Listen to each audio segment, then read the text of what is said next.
সুকৃতি রঞ্জন বিশ্বাস।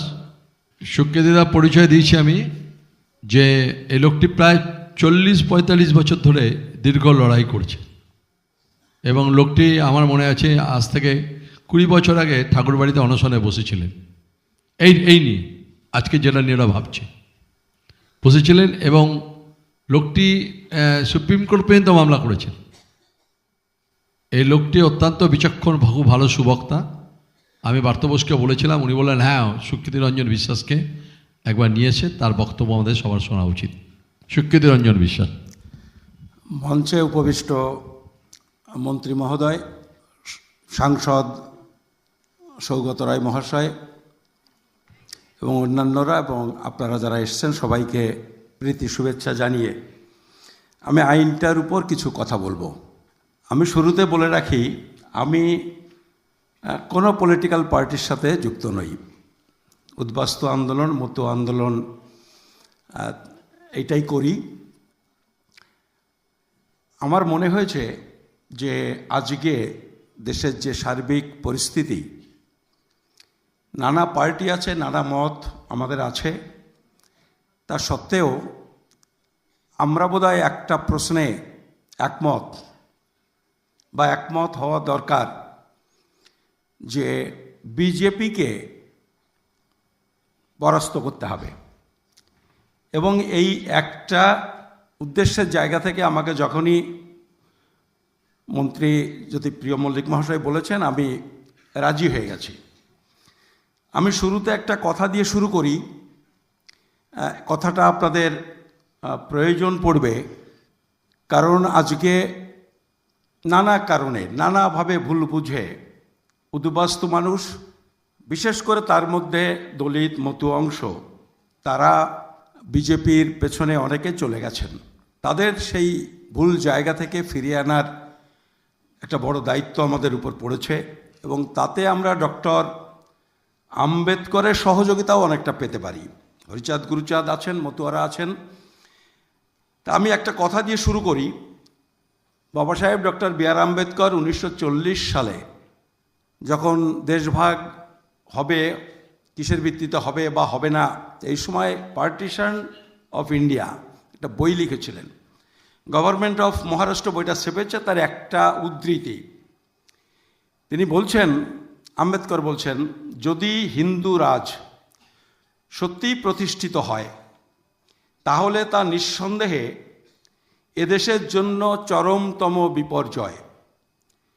হিন্দুরা কি বললেন সেটা কোনো কথা নয়। হিন্দুত্ব হল সমতা, মুক্তি এবং ভ্রাতৃত্বের পক্ষে ভয়াবহ বিপদস্বরূপ। সেদিক দিয়ে তা মানে হিন্দুত্ব গণতন্ত্রের সাথে বেমানান। আমি এই কথাটা দিয়ে শুরু করলাম।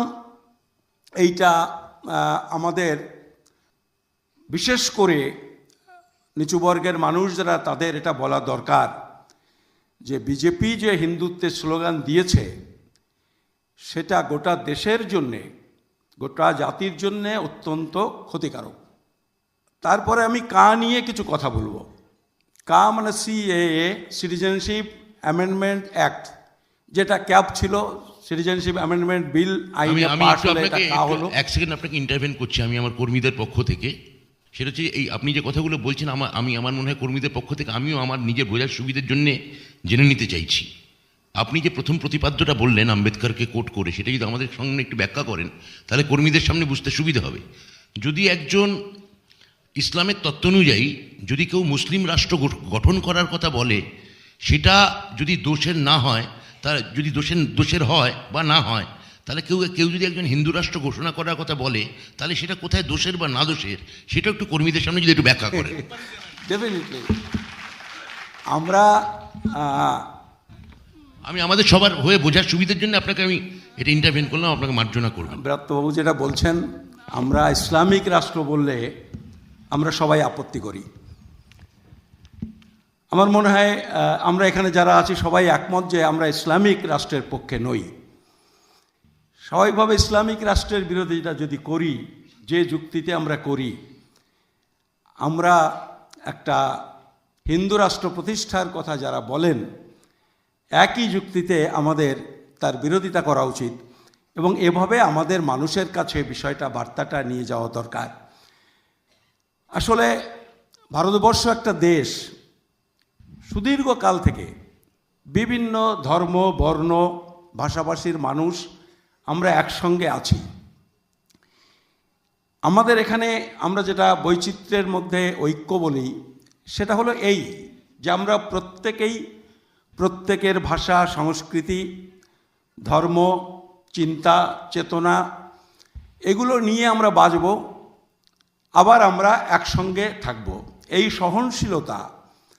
এই সহনশীলতাই হচ্ছে আমাদের এত বড় যে ভারত রাষ্ট্র যা আজকে ঐক্যবদ্ধ আছে, তার মূল কথা কিন্তু এখানেই।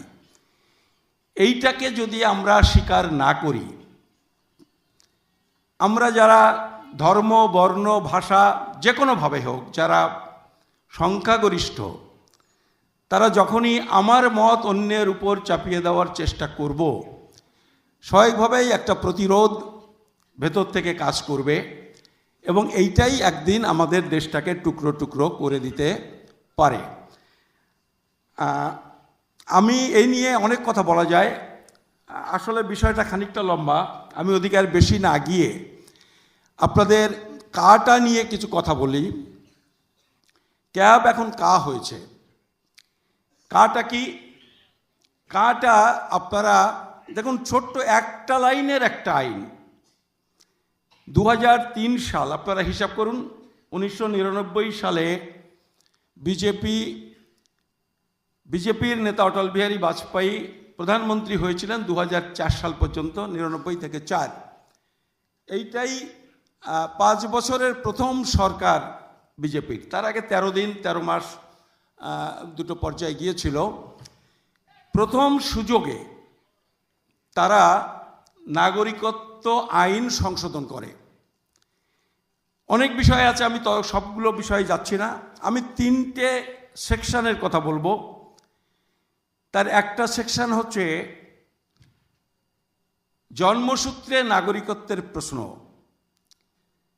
আমাদের দেশের সংবিধান এবং 1955 সালের যে নাগরিকত্ব আইন, সংবিধান এবং নাগরিকত্ব আইনে বলা হয়েছিল যে জন্মসূত্রে নাগরিকত্ব হবে শর্তমুক্ত, কোনো শর্ত তার সঙ্গে যুক্ত হবে না। তার মা বাবা কোথাকার কে জানার দরকার নেই। ভারতের মাটিতে কেউ জন্মগ্রহণ করলে তিনি জন্মসূত্রে ভারতের নাগরিকত্ব পাওয়ার অধিকারী হবেন। এই আইনটাকে 2টো ধাপে শর্ত যুক্ত করা হয়েছে। 2003 সালে বিজেপি নেতৃত্বাধীন সরকার এই জন্মসূত্রে নাগরিকত্বের যে ধারা, সেটা সংশোধন করে বললেন, ভারতের মাটিতে জন্মগ্রহণ করলেই আর জন্মসূত্রে নাগরিকত্ব পাওয়া যাবে না, যদি না ওই শিশুর মা এবং বাবা দুইজনেই আইনত ভারতের বৈধ নাগরিক না হন। এখানে মতুয়া ভাইরা আছেন এবং আমরা এখানে অনেকেই আছি যারা পূর্ববঙ্গ থেকে এসেছি। অধিকাংশই আমরা এসেছি, আমার মা বাবা যদি এখানে আইনসম্মতভাবে নাগরিকত্ব না নিয়ে থাকেন, তাহলে গভর্নমেন্ট বলতে পারে সেই উদ্বাস্তু মানুষটি ভারতের নাগরিক নন। তার ছেলে মেয়ে যারা এই দেশে জন্মগ্রহণ করেছেন, যেহেতু মা বা বাবার নেই, তিনি নাগরিক নন, ফলে তার ছেলে মেয়ে ভারতের নাগরিক হবে না। তিনি যদি না হন, তাদের যে নাতি নাতনি হবে তারাও ভারতের নাগরিকত্ব পাবে না। ফলে এই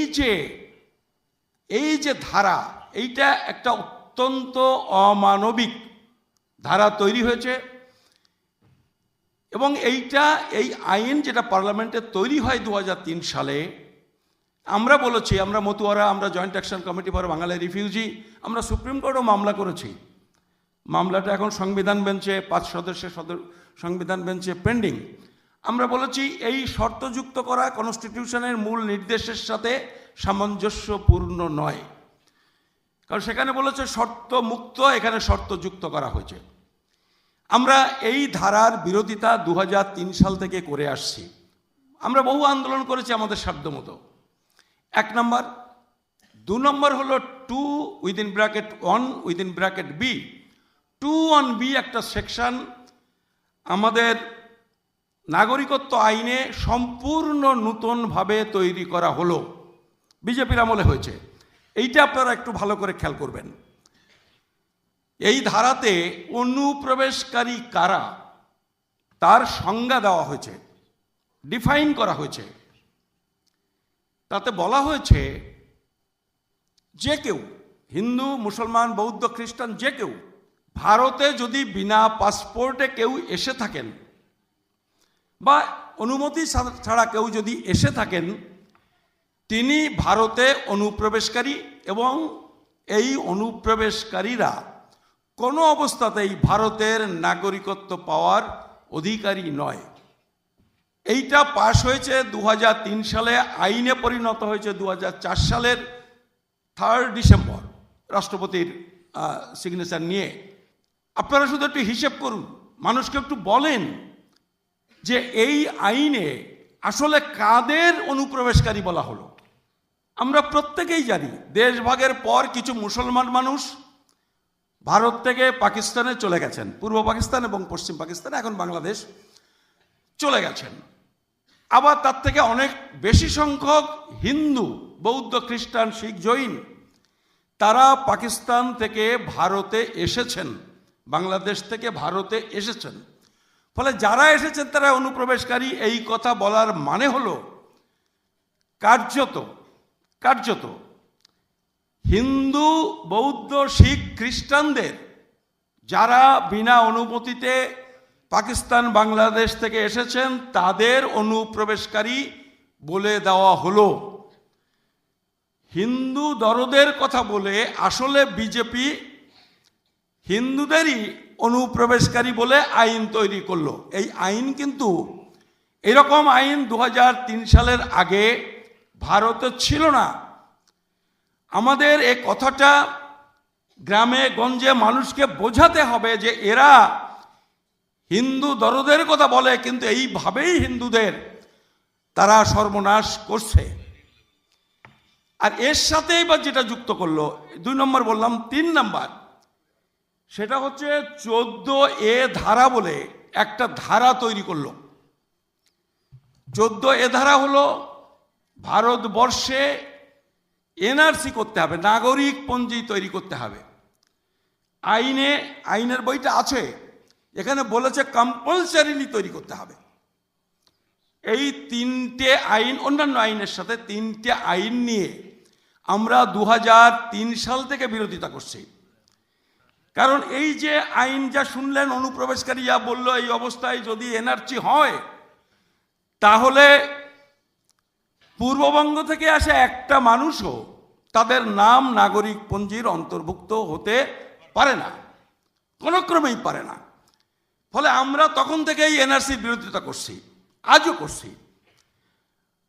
আর এইটা করতে গিয়ে আমাদের আসামের যে অভিজ্ঞতা, আমাদের দেশের আইনে যারা এই দেশের ভূমিপুত্র তাদের তো বেনাগরিক হওয়ার কথা নয়, করারও কথা নয়, কিন্তু আসামের যে অভিজ্ঞতা আমরা পেয়েছি, সেখানে বিজেপি গভর্নমেন্ট রাজ্যে, বিজেপি গভর্নমেন্ট কেন্দ্রে, সেখানে যেভাবে এনআরসি তৈরি করার পথ পদ্ধতি, ডকুমেন্টের কথা বলা হয়েছে, তাতে এদেশের বহু ভূমিপুত্র যারা, তারাও সেই কাগজপত্র জোগাড় করা তাদের পক্ষে সম্ভব নয়। আসামেও হয়নি, সারা ভারতে এনআরসি হলেও এটা সম্ভব হবে না। ফলে এই এনআরসি বর্তমান অবস্থায় যদি হয়, তাহলে দেশের মধ্যে একটা বড় অরাজকতা তৈরি হবে। এদেশের ভূমিপুত্ররা তো অনেকেই বাদ পড়বেন, ওপার বাংলার উদ্বাস্তু একজনও তাদের নাম এর ভিতর অন্তর্ভুক্ত হতে পারে না। ফলে এই আন্দোলন যখন চলছে, এখানে সৌগত দা আছেন, ওনার নিশ্চয়ই মনে আছে, আমরা কনস্টিটিউশন ক্লাব অফ ইন্ডিয়াতে আমরা একবার 12-14 জন এমপিকে নিয়ে কনভেনশন করেছিলাম, উনি এসেছিলেন। তার আগে সন্ধ্যাবেলায় ওনার বাড়িতে আমাকে ডেকেছিলেন, আমরা অনেকক্ষণ আলোচনা করেছিলাম, কাগজপত্র দিয়েছিলাম, আমরা বহুদিন আন্দোলন করছি। এখন প্রশ্ন হলো এই আন্দোলন করতে করতে তারা বলল আমরা 2016 সালে 15ই জুলাই তারা একটা সিটিজেনশিপ অ্যামেন্ডমেন্ট বিল 2016 এটা আনলো, যেটা সামান্য এদিক ওদিক করে এই যে 2019 তৈরি হয়েছে। তো সেখানে আমরা 2016 সাল থেকেই বলছি, আমরা জেপিসিতে, আমার মনে আছে সৌগত দাও জেপিসির মেম্বার ছিলেন, আমরা সাক্ষ্য দিতে গেছিলাম, আমাদের ডেকেছিল আমাদের সংগঠনকে, আমরা সেখানেও বলেছিলাম, আমরা বলেছিলাম যে এই যে বিল, এই বিলে হিন্দু মুসলমান এইভাবে উল্লেখ করাটা অনুচিত, এটা ঠিক নয়। আমরা জেপিসিতে এবং আমাদের স্মারকলিপিতে দাবি করেছিলাম যে আপনারা ওখানে লিখুন, উদ্বাস্তু লিখুন, না হলে লিখুন ভিকটিম অফ পার্টিশন, দেশভাগের শিকার যারা, এভাবে আপনারা করুন। আমাদের দেশে এই রকমভাবে হিন্দু মুসলিম উল্লেখ করে এটা করা ঠিক নয়। এমনকি এরকমভাবে আইন করলে আপনারা হিন্দুদের সহযোগিতা করার কথা বলছেন, হতে পারে সুপ্রিম কোর্টও হয়তো কেউ চ্যালেঞ্জ করলে বাতিল হলেও হতে পারে, জানি না কি হতে পারে, কিন্তু হতে পারে। তো আমরা এগুলো সেখানে বলেছিলাম, আমরা এই ক্লজটার বিরোধিতা করেছিলাম। আর যেটা আমরা বলেছিলাম সেটা, আইনটা আপনারা একটু খেয়াল করুন, এই যে অ্যামেন্ডমেন্টটা বা এই যে আইনটা, এটা হচ্ছে ওই যে 2003 সালে 21B যে ধারাটা করলো, যাতে বলল যে হিন্দু মুসলমান বৌদ্ধ খ্রিস্টান শিখ জৈন পারসি সবাই অনুপ্রবেশকারী বিনা পাসপোর্টে আসলে, এবারের যে যে অ্যামেন্ডমেন্টটা, তাতে শুধুমাত্র বলেছে, একটু খেয়াল করুন, বিজেপির তৈরি করা আইনে একটা অ্যামেন্ডমেন্ট বলেছিল 2003 সালে হিন্দু বৌদ্ধদের আমরা অনুপ্রবেশকারী বলেছিলাম, ওই ধারা থেকে হিন্দু বৌদ্ধ খ্রিস্টান জৈন পারসি মানে অমুসলিমদের ওই ক্লজ থেকে আমরা রেহাই দিলাম, আর কিচ্ছু নেই। বলেছে অমুসলিমদের ওখান থেকে রেহাই দিলাম, মানে আমরা 2003 সালের পূর্বের অবস্থায় ফিরে গেলাম।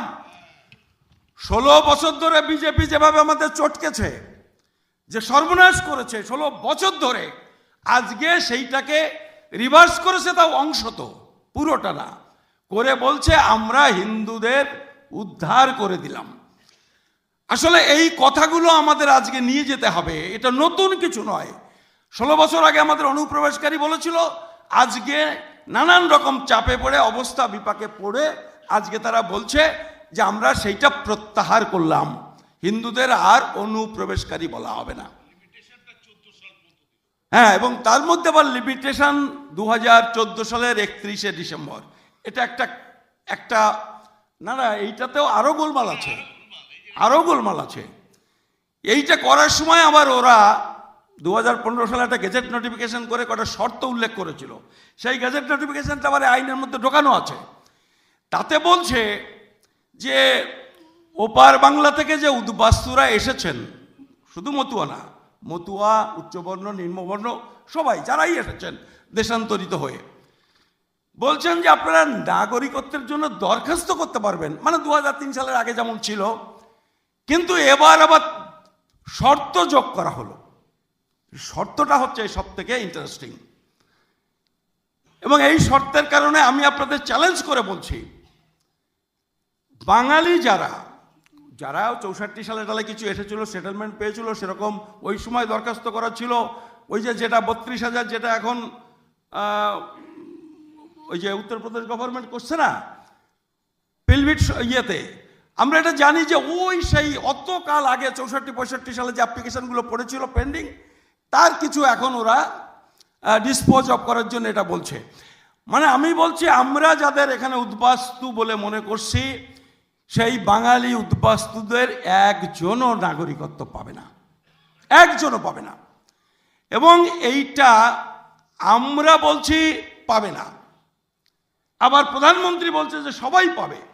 ফলে সাধারণ মানুষ কিন্তু আমার কথার থেকে প্রধানমন্ত্রীর কথায় গুরুত্ব দেবে, যদিও তিনি সবসময় মিথ্যা কথা বলেন, সেটা আলাদা কথা, কিন্তু তবুও সেটা তার একটা প্রধানমন্ত্রী বলে কথা, একটা ওয়েট আছে। কিন্তু বিষয়টা শুনেন, আমার কথা আপনার শোনার দরকার নেই। মোদি অমিত শাহ যে ভাষণ দিচ্ছে, দিলীপ ঘোষ ভাষণ দিচ্ছে, ওটা ভুলে যান। মোদির গভর্নমেন্ট কি লিখেছে আপনারা এইটা শুধু একটু দেখুন, আমার কাছে এখানে রয়েছে।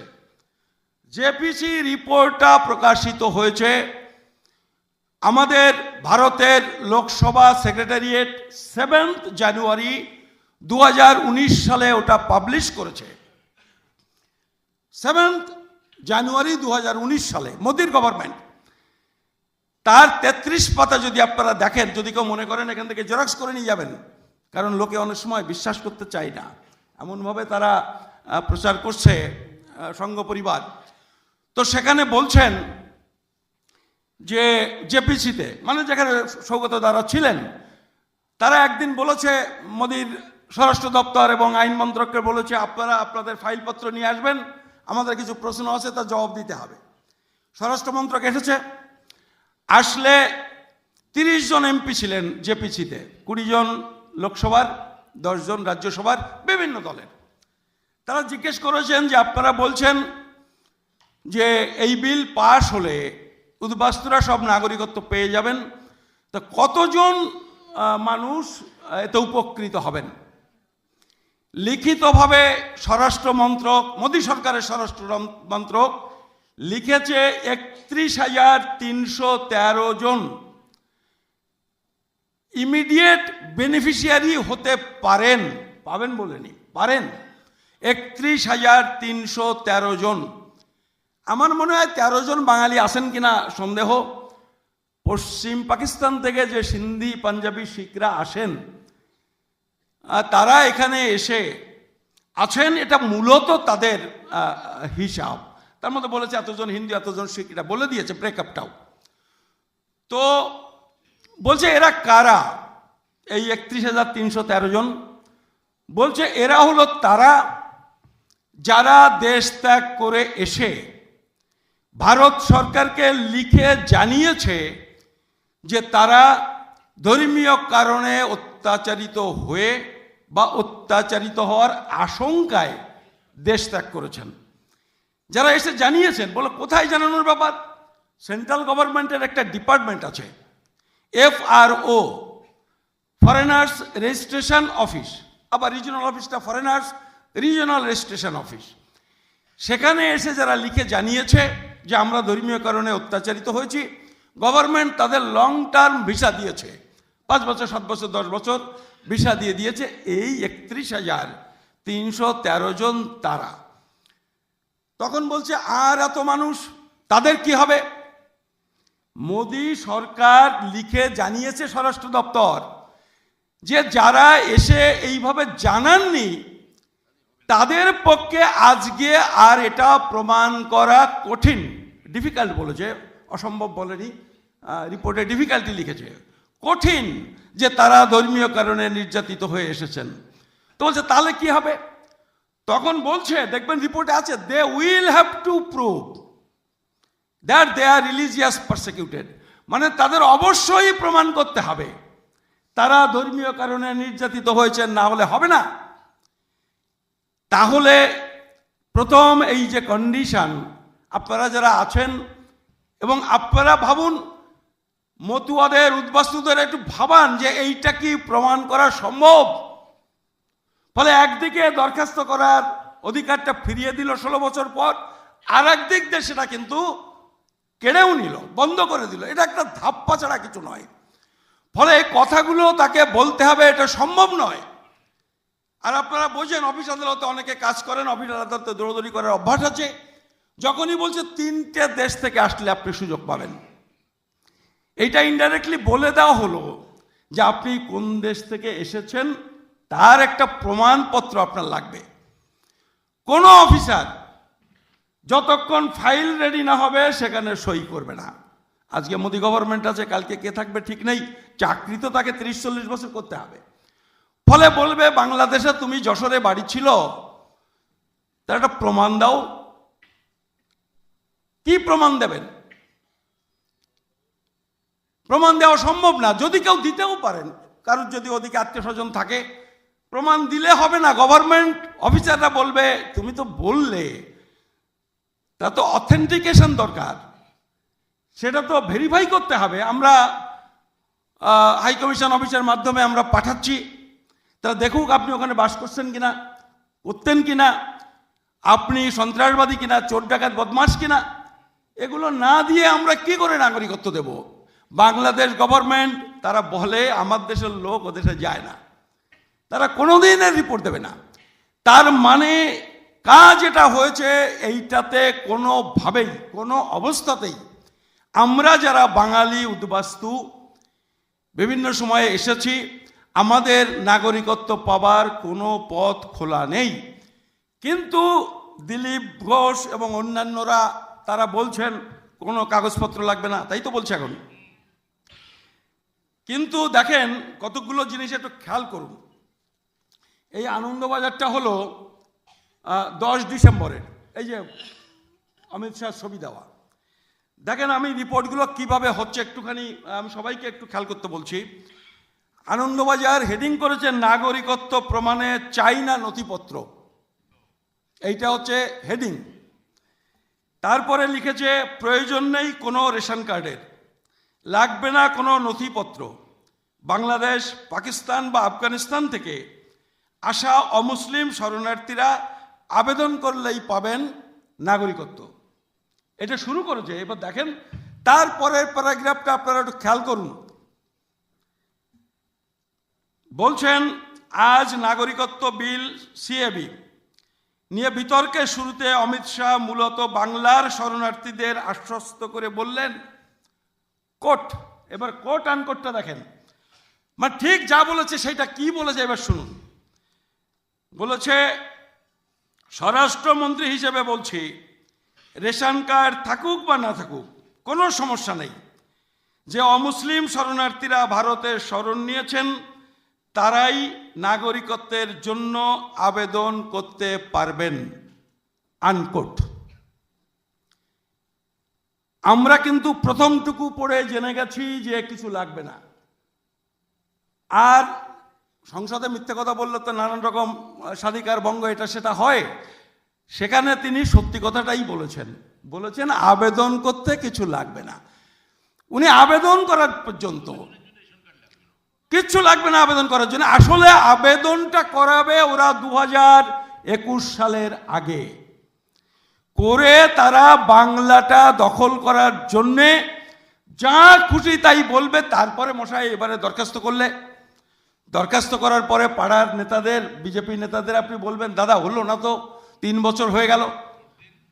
তো ওরা বলবে আরে জানো না কাস্ট সার্টিফিকেট করতে গেলে 1-2 বছর লেগে যায়, এটা সিটিজেনশিপ সার্টিফিকেট দিল্লি থেকে আসবে, সময় লাগবে না।